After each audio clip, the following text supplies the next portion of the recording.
Challenge দিয়ে একটা কথা বলি, হ্যাঁ, এই যে হকারগুলো তুলে দেওয়া হলো, ফুটপাত তুলে দেওয়া হলো, আপনাদের কি মনে হয় এটা পার্মানেন্ট? কখনোই না। বাংলাদেশ নামক যন্ত্রের অন্যান্য পার্টগুলো ঠিক রেখে শুধু এই একটা পার্টে যদি হাত দেওয়া হয়, তাহলে এটা যে ফলপ্রসূ হবে না, আপনাদের কি মনে হয় সরকার এটা জানে না? অবশ্যই জানে, তারপরেও করেছে কেন বলেন তো? পথচারীদের ভালোর জন্যে? কখনোই না, বোকার স্বর্গে বাস করছেন। ঠিক আছে, এখানে দুইটা কারণ হইতে পারে, হইতে অনেক কিছুই পারে, কিন্তু দুইটা কারণ আন্দাজ করা যায়। প্রথম, এই যে তুলে দিছে নতুন করে যখন বসাবে দোকান হকারদেরকে, তখন প্রত্যেক দোকানদারের থেকে 20, 25, 50 যার কাছ থেকে যেমন পারে ইচ্ছা মতো চাঁদাবাজি চলবে। ঠিক আছে, যে চাঁদা দিতে পারবে সে বসবে, যে দিতে পারবে না সে বসবে না, সিম্পল।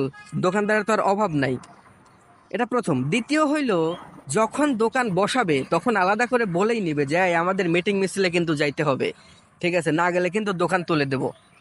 এই যে আওয়ামী লীগের সময় দেখেন নাই যে অমুক জায়গায় অমুক নেতা আইবো, যাইতে হবে, চলো যাই, ওইখানে কারা যাইতো? হকার গুলো যাইতো, আর সর্বোচ্চ যাইতো বস্তির ছেলেগুলো। ঠিক আছে, তখন যা হয়েছে এখনো তাই হবে, কোনো পরিবর্তন নাই।